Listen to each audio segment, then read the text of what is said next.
Hello, and welcome back to the English Learning Podcast, the place where your English gets better, one conversation at a time.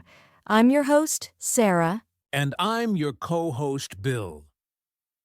Thanks for joining us again. Today's episode is one that every English learner needs to hear, especially if you've ever felt like native speakers are talking at lightning speed. Exactly. Have you ever been watching a movie or listening to someone speak and thought, wait, was that even English? You're not alone. Understanding fast English is one of the biggest challenges for learners around the world. But don't worry. In this episode, we're going to break it all down for you. We'll talk about why English sounds so fast, what's actually happening when native speakers talk quickly, and how you can train your ears to keep up. We'll also share simple, powerful techniques you can start using today to improve your listening. And later in the episode, we've got a fun listening challenge where you can test yourself with real-life speed English. So grab your headphones, get comfortable, and let's dive in. By the end of this episode, you'll be one step closer to understanding English. All right, so let's get into it. Why does English sound so fast to learners? I mean, Bill, now we're speaking normally right now, right? Absolutely. This is a natural speed. But for learners, especially beginners or intermediate students, it might sound like we're speaking super quickly, like we're skipping words or smashing them together. And that's actually exactly what's happening. Native English speakers often use what we call connected speech. That means instead of saying every word clearly and separately, we connect words, reduce sounds, or even drop them completely. Right. For example, take this sentence. I'm going to eat it later. A native speaker might say, I'm gonna eat it later. Or even, I'm gonna eat it later. It's all blended together. Gonna. Eat it. Later. Exactly, and we also use ha contractions like I'm, your, he's, they've. That shortens the words and makes the sentence move faster. Imagine saying, I am going to do it, slowly, then hear how natives say, I'm gonna do it. So much quicker. Let's do a quick comparison. I'll say a sentence slowly first, and then naturally like a native. Slotidu. What are you going to do about it?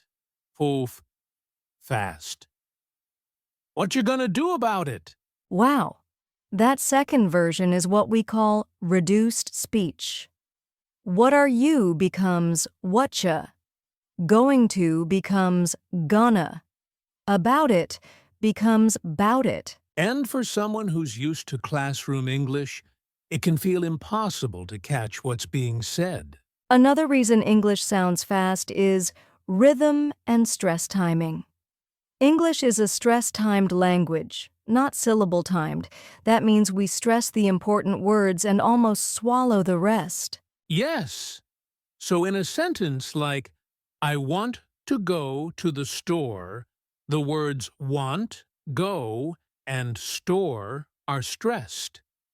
The others, I to the E, are said quickly and softly.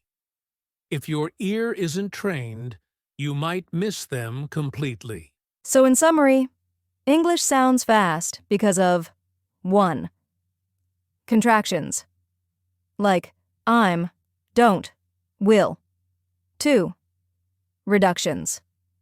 Like gonna, wanna, lemme. 3. Connected speech, where words blend together. 4th, stress patterns, where only important words stand out. And the good news is, once you know what's happening, it gets easier to catch it.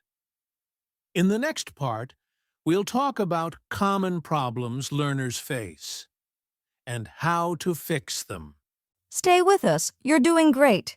Now that we know why native English sounds so fast, let's talk about the common problems English learners face when trying to understand it. Yes, because recognizing the problem is the first step to solving it. And one of the biggest problems is what I call vocabulary overload.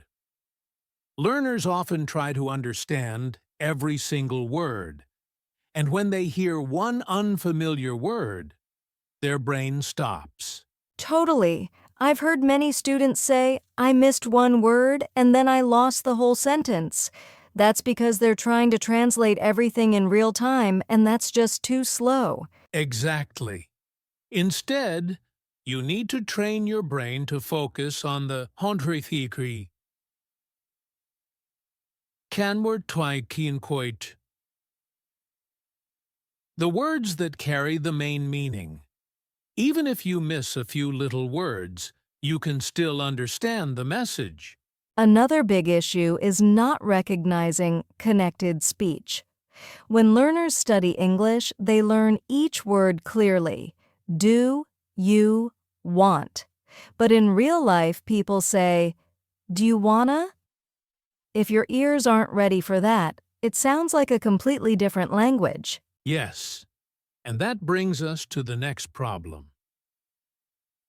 Lack of listening practice with real English. A lot of learners only listen to slow, clear English in the classroom, but real-life English isn't like that. It's messy, fast, emotional, and full of slang. Right. So when they suddenly watch a movie or hear a native speaker talk, it's like jumping into cold water, shocking and confusing. Another problem is listening, but not understanding. I know that sounds strange, but it happens. You hear the words, but you don't process the meaning. Maybe because of fear, nervousness, or too much focus on grammar. Yes, I always tell students, don't panic if you miss a word. Stay calm, stay focused, and try to understand the main idea. Most of the time, the words around it will help you guess what you missed. Exactly. Language is about patterns, not perfection. So, to recap, the most common problems learners face when listening to fast English are 1. Trying to understand every single word. 2. Not recognizing connected speech or reductions. 3. Depending only on slow or classroom English. 4. Getting nervous and losing focus when listening. 5. Listening without understanding, hearing but not processing. And don't worry, we're going to show you how to fix these. In the next section, we'll share some powerful tips to help you train your ears and finally understand fast English like a pro. Let's keep going. This is where it gets fun. All right, let's get into the good stuff. How to train your ear. To understand fast English. If you've been struggling, don't worry. These tips can truly change the game. Absolutely.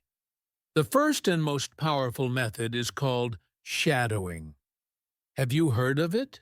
Yes, shadowing is when you listen to a native speaker, maybe in a video or podcast, and then immediately repeat what they say, almost at the same time, like a shadow. Right.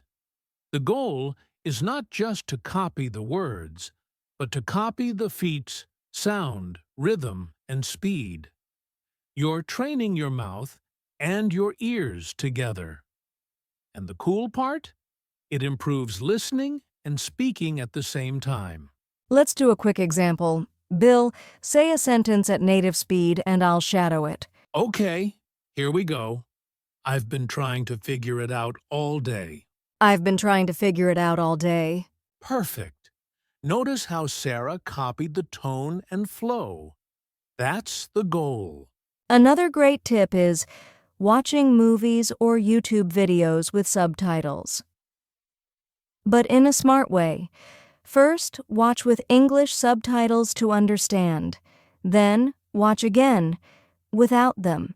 This trains your ear to catch the words naturally. Yes, and you can even pause, rewind, and repeat short clips. This is called active listening. Don't just play the video while you scroll your phone. Really focus. Listen to one sentence, repeat it, then move on.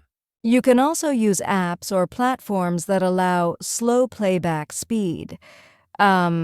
Start slow, then increase the speed gradually as you get more comfortable. I love that. It's like weight training for your brain. You start with a small weight, and as you get stronger, you lift more. Same with listening. And one more tip. Try listening to pause or short clips over and over. Repetition is magic.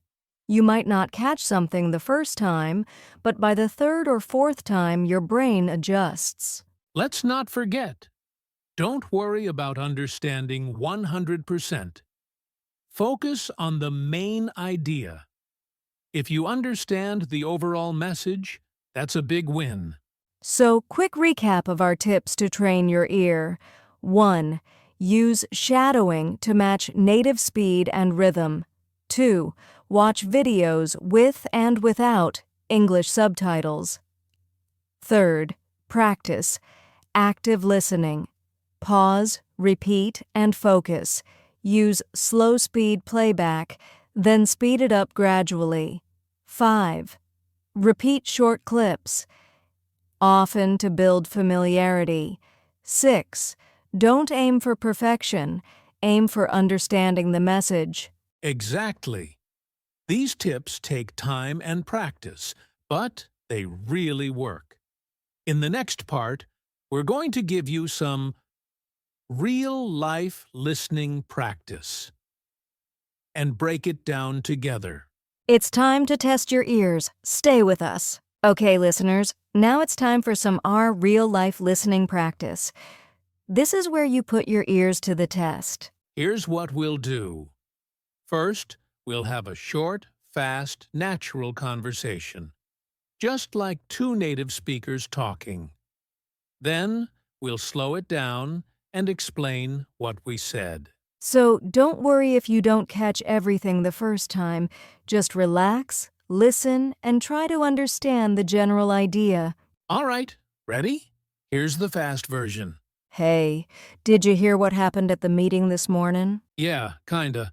I was late, though, so I missed the first part. What did they say? Well, apparently they're gonna move the deadline up, like, by a whole week. No way, that's crazy. We're already behind. Tell me about it. Everyone was freaking out. Okay, now let's break that down and go slower. We'll also explain some of the bot-connected speech and reductions. Year we used. Did you hear it became didja hear? That's common. Did you sounds like didja. I said kinda, which means kind of. Then, I missed the first part. That one was clear, but fast. Then I said, they're gonna move the deadline up. Gonna means going to. So that becomes, they are going to move the deadline up. I said, that's crazy. We're already behind. And we're is just a contraction for we are. And finally, everyone was freaking out. That just means everyone was shocked or stressed. So when you hear it all together at native speed, it can feel fast and messy. But when you slow it down, it's totally understandable. Let's do it one more time. Now that you know what's coming, see how much you understand. Hey, did you hear what happened at the meeting this morning? Yeah, kinda. I was late, though, so I missed the first part. What did they say? Well, apparently they're gonna move the deadline up, like by a whole week. No way. That's crazy. We're already behind. Tell me about it. Everyone was freaking out. How was that? Better the second time? If not, rewind and try shadowing with us. That's right. Practice makes progress. In the next part, we'll talk about how to build listening habits that will improve your skills every single day. You're doing great. Let's keep going. Absolutely. You can't just listen to English once a week and expect to understand fast conversations. You need to build daily listening habits. But the good news is, it doesn't have to be hard. Absolutely. You can't just listen to English once a week and expect to understand fast conversations. You need to build Parchatihi Kirtitu, daily listening habits. But the good news is, it doesn't have to be hard. Exactly. So here's tip number 1. Make English listening part of your routine, just like brushing your teeth or making coffee. For example, listen to an English podcast while walking, commuting, or cleaning. I like to call that passive listening, E. Even if you're not focused 100%, your brain is still hearing the sounds, the rhythm, and the pronunciation. Over time, this trains your ears naturally. Tip number 2. Set a goal. For example, I'll listen to 10 minutes of English every day. That's manageable, and once it becomes a habit, you can increase it. And don't just listen. Interact with what you hear. Try repeating parts out loud. Or write down phrases that sound interesting. You can even keep a listening journal.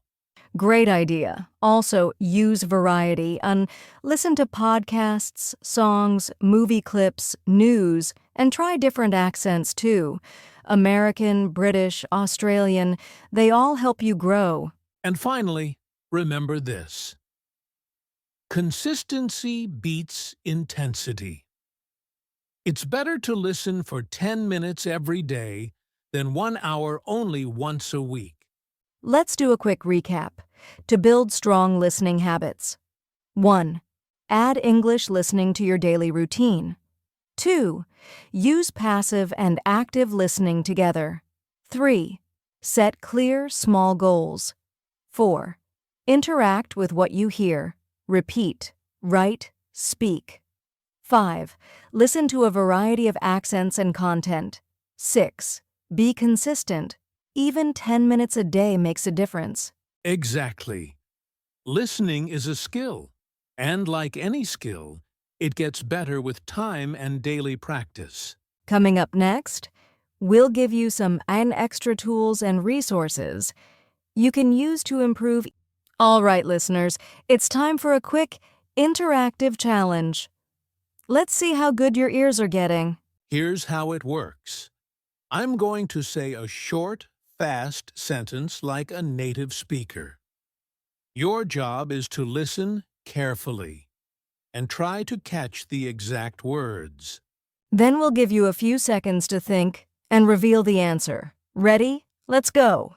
What you gonna do about it? All right, repeat after me. What you gonna do about it? Can you guess the full sentence? It means, what are you going to do about it? We reduced it to, what you gonna do about it? I don't know if I can make it. Did you catch that one? One more time. I don't know if I can make it. It means I don't know if I can make it. Let me know when you're ready. This one's common in casual English. Again, let me know when you're ready. That's short for, let me know when you are ready. How did you do? If you got even one right, great job. And if not, don't worry. Just rewind and try again. This kind of practice sharpens your ears fast. It's fun, and it works. Stick around, we're almost at the end. Next up, we'll give you some tools and resources you can use to keep practicing on your own. Okay, friends, before we wrap up, we want to talk about something really important, your motivation and mindset. Because let's be honest, understanding fast English can be frustrating. At times, you might feel like you're not improving fast enough, or that you'll never understand native speakers. But here's the truth. Everyone struggles at first, even advanced learners. The key is not talent. It's consistency and a positive attitude. Exactly. And every time you listen, even when you don't understand, your brain is learning. It's picking up patterns, sounds, and rhythm, even if you don't realize it yet. So be kind to yourself. Don't say I'm bad at English. Say I'm getting better every day. A small shift in mindset makes a huge difference. And celebrate the small wins. Maybe today you understood one more word than yesterday. That's progress. Also, remember your why. Why are you learning English? For work, travel, friends? Keep that reason in your heart. It will keep you going. Let's leave you with a motivational quote I love. Success doesn't come from what you do occasionally. It comes from what you do consistently. Beautiful. Keep going, keep practicing, and most of all, believe in yourself. You can understand fast English. It just takes time. And we're here to support you every step of the way. Coming up next, we'll share our favorite tools and resources to help you on your journey. Let's keep going. All right, everyone, we've covered a lot today. Let's quickly recap the key points to help you understand fast English better. First, we talked about why native English sounds so fast.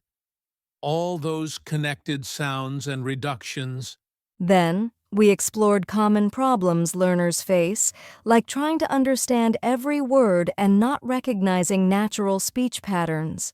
We shared practical tips to train your ear, like shadowing, watching videos with subtitles, active listening, and repeating short clips. We even practiced some real-life fast English conversations together, breaking them down so you could catch the meaning. Plus, we discussed how to build daily listening habits, keeping motivated, and practicing with fun challenges. Remember, it's all about consistency and patience. Don't rush, don't stress, just keep practicing a little every day. And if you enjoyed this episode, don't forget to subscribe and hit the like button so you never miss new tips to improve your English. Thanks so much for listening. Keep training those ears, and we'll see you next time on English Learning Podcast. Take care, everyone.